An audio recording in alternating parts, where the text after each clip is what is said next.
नमस्कार मित्रों, SD exam पे आपका हार्दिक स्वागत है। आज हम बात करने वाले आरआरबी एनटीपीसी 2021 में जो अभी इम्पोर्टेंट जीके के क्वेश्चन पूछे गए हैं उसके बारे में जानेंगे। तो शुरू करते हैं, और चैनल बने तो चैनल को सब्सक्राइब कर दीजिए और वीडियो पे एंड तक बने रहिए। तो शुरू करते हैं। तो पहला क्वेश्चन है, देवी अहिल्याबाई होलकर हवाई अड्डा कहाँ स्थित है? तो ये मध्य प्रदेश के इंदौर में स्थित है। और जो इंदौर है वो 2024 में सबसे स्वच्छ शहर के रूप में उभरा आया है, जबकि जो अहिल्याबाई होलकर है उसके नाम पर महाराष्ट्र के अहमदनगर का जिला है उसका नाम बदलकर अहिल्यानगर कर दिया है। तो दूसरा क्वेश्चन देखते हैं।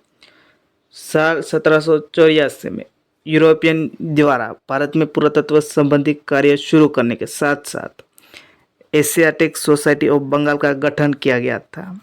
इसके संस्थापक कौन थे? तो इसके संस्थापक विलियम जोन्स थे।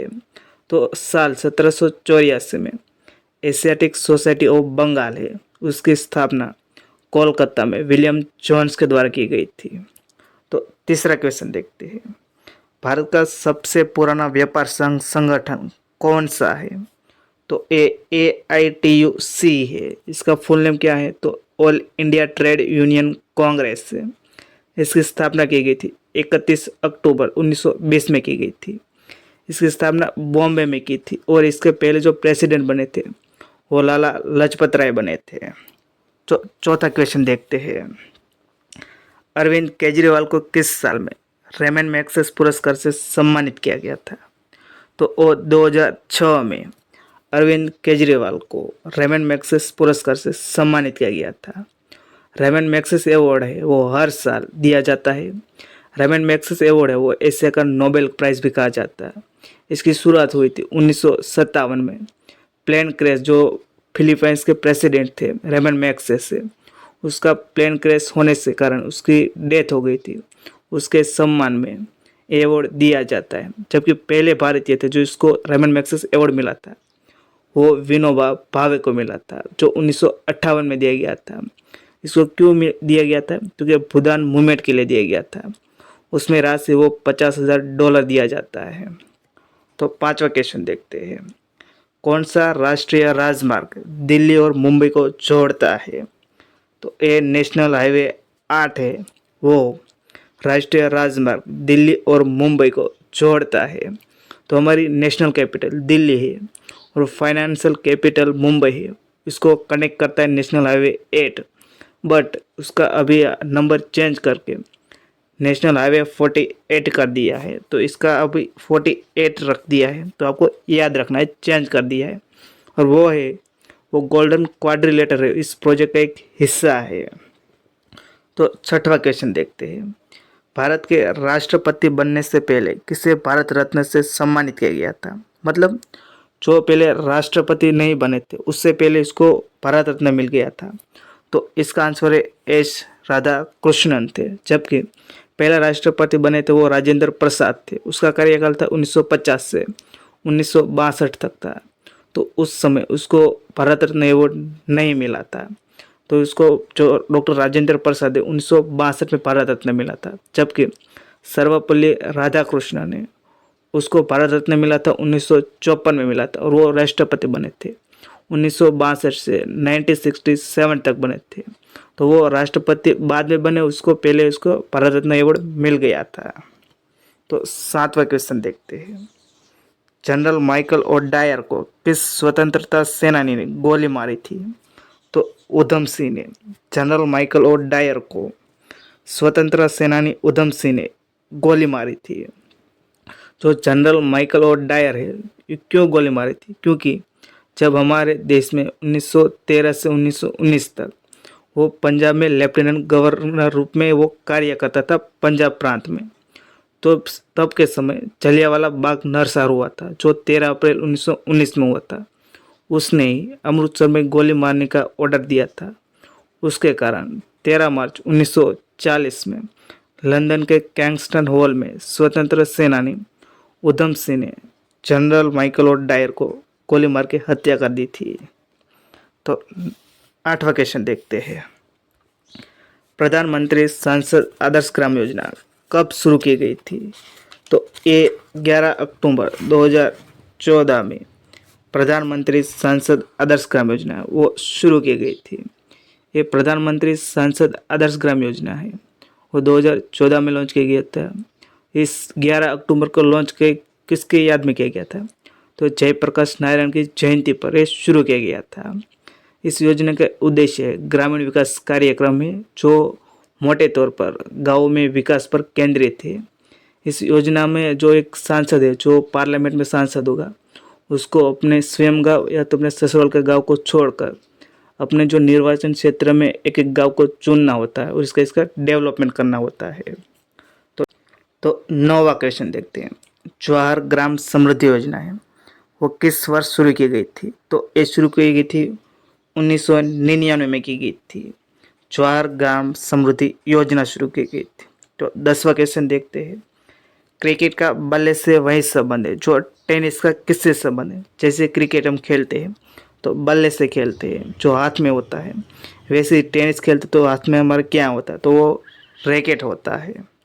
तो 11वां क्वेश्चन देखते हैं। किस राज्य की सीमा सबसे अधिक राज्य और केंद्र शासित प्रदेशों से जुड़ी हुई है? तो इसका सही ऑप्शन है उत्तर प्रदेश। उत्तर प्रदेश राज्य, उसकी सीमा सबसे अधिक राज्य और केंद्र शासित प्रदेश से जुड़ी हुई है। तो कितने राज्य है? तो इसमें 8 राज्य है और एक यूटी है, मतलब केंद्र शासित प्रदेश है, जिसमें उत्तराखंड, हिमाचल प्रदेश, हरियाणा, राजस्थान, मध्य प्रदेश, छत्तीसगढ़, बिहार, झारखंड, ये 8 स्टेट है जो यूपी की बॉर्डर टच करती है और एक यूनियन टेरिटरी वो दिल्ली है, और जबकि उत्तर प्रदेश की इंटरनेशनल बॉर्डर वो नेपाल से जुड़ी हुई है। तो 12वां क्वेश्चन देखते हैं। सिक्किम के लोगों को उनके अद्भुत मुखौटा नृत्य के लिए जाना जाता है। सिक्किम में इस नृत्य को क्या कहा जाता है? तो इसको छम कहा जाता है। जो छम नृत्य है वो सिक्किम के लोगों को उनके अद्भुत मुखौटा नृत्य के रूप में जाना जाता है। तो 13वां क्वेश्चन देखते हैं। सौर ऊर्जा किसका एक रूप है? तो ये नवीकरणीय ऊर्जा का एक रूप है, वो सौर ऊर्जा है, जो प्राकृतिक संसाधनों से प्राप्त ऊर्जा है जिसे मानव समय सीमा के अनुसार पुनः प्राप्त किया जाता है, उसे हम नवीकरणीय ऊर्जा कहते हैं। जैसे सौर ऊर्जा है, पवन ऊर्जा है, जल विद्युत ऊर्जा जिसको हम हाइड्रो इलेक्ट्रिक पावर प्लांट कहते हैं, भूतापीय ऊर्जा है, जियोथर्मल एनर्जी जिसको कहते हैं, जैव ऊर्जा, बायोमास, ज्वारीय ऊर्जा, तरंग ऊर्जा है, ये सभी है वो नवीकरणीय ऊर्जा का एक रूप है। तो 14वां क्वेश्चन देखते हैं। किस ब्रिटिश प्रधानमंत्री ने क्रिप्स मिशन को भारत भेजा था? तो ये विंस्टन चर्चिल है, वो ब्रिटिश प्रधानमंत्री ने क्रिप्स मिशन वो भारत भेजा था। जो क्रिप्स मिशन है वो स्टैनफोर्ड क्रिप्स के नेतृत्व में भारत आया था, मार्च 1942 में आया था। इसका उद्देश्य था ब्रिटिश सरकार द्वारा जब इस समय द्वितीय विश्व युद्ध चल रहा था वर्ल्ड में, उसमें भारतीय सहयोग और समझौता को हासिल करने के लिए एक क्रिप्स मिशन है वो इंडिया भेजा था और ये प्रयास असफल रहा होता। तो 15वां क्वेश्चन देखते हैं। जब प्रकाश प्रिज्म से गुजरता है तो कौन सा रंग है वो सबसे कम विचलित होता है? तो इसका सही आंसर है वो लाल रंग होता है। विचलित मतलब इसका सबसे कम और डेविएशन होता है।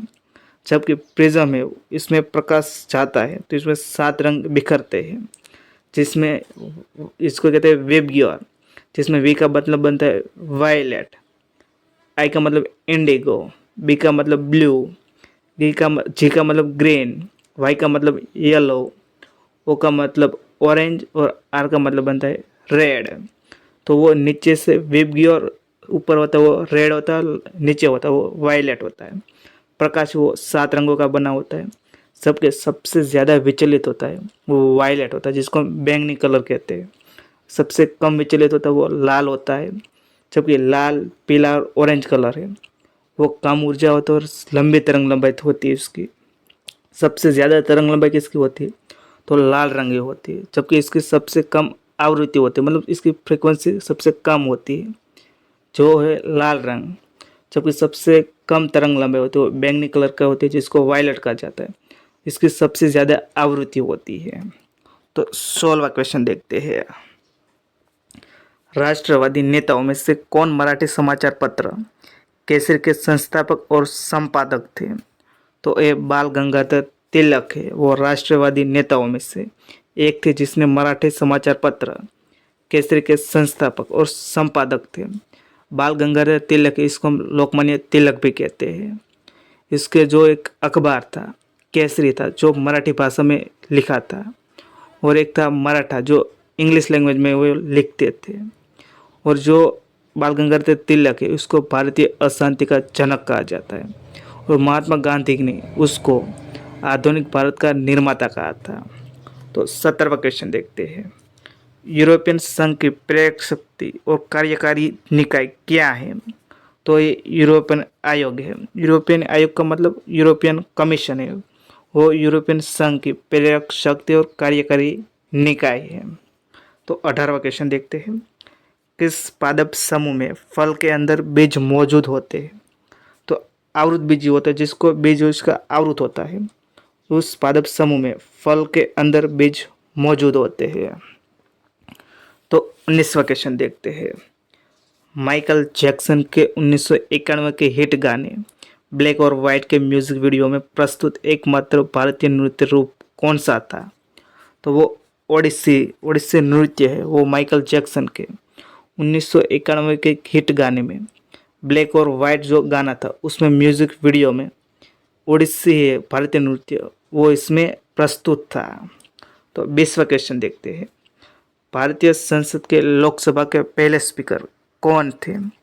तो जेवी मावलंकर है, वो भारतीय संसद के लोकसभा है उसके पहले स्पीकर बने थे। तो इसका सही जवाब है जेवी मावलंकर। तो 21वां देखते हैं। हेनरी बेकवेरल किसकी खोज की थी? तो इसको रेडियो धर्मी था, जिसको हम रेडियो एक्टिविटी कहते हैं, उसकी खोज हेनरी बेकवेरल ने की थी।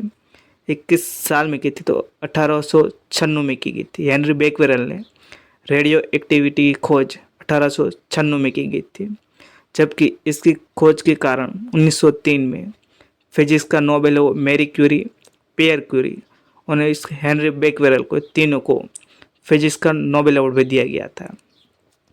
रेडियो एक्टिविटी की ऐसा यूनिट क्या है? तो ये बेकवेरल है। तो 22वां क्वेश्चन देखते हैं। भारत में सिविल सेवा के जनक के रूप में किसे जाना जाता है? तो चार्ल्स कॉर्नवालिस को भारत में सिविल सेवा के जनक के रूप में जाना जाता है।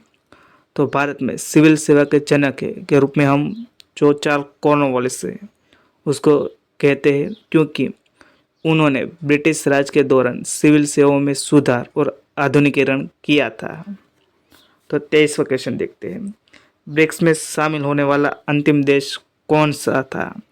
तो ये 2021 में लिया गया था। उस समय दक्षिण अफ्रीका 2010 में वो ब्रिक्स में शामिल होने वाला अंतिम देश था, जबकि अभी हाल में बहुत सारे देश वो ऐड हो गए हैं, जिसमें साउथ अफ्रीका वो 2010 में ऐड हुआ था, जबकि 2023-24 में Iran, Ethiopia, Egypt, United Arab Emirates से वो 4 देश वो ब्रिक्स में अभी ज्वाइंट हो गए हैं। तो अब 24वां क्वेश्चन देखते हैं। हांगुल, जिसे कश्मीरी बारहसिंगा कहते हैं, वो किस वन्यजीव अभयारण्य या राष्ट्रीय उद्यान में पाए जाते हैं? तो ये जम्मू कश्मीर में दाचिगाम अभयारण्य, उसमें हांगुल, जिसको कश्मीरी स्टेग कहा जाता है और कश्मीरी बारहसिंगा भी कहा जाता है, वो दाचिगाम अभयारण्य में या राष्ट्रीय उद्यान में वो पाए जाते हैं। तो 25वां क्वेश्चन देखते हैं। सार्क, दक्षिण एशियाई क्षेत्रीय सहयोग संगठन का गठन कब और कहाँ हुआ था?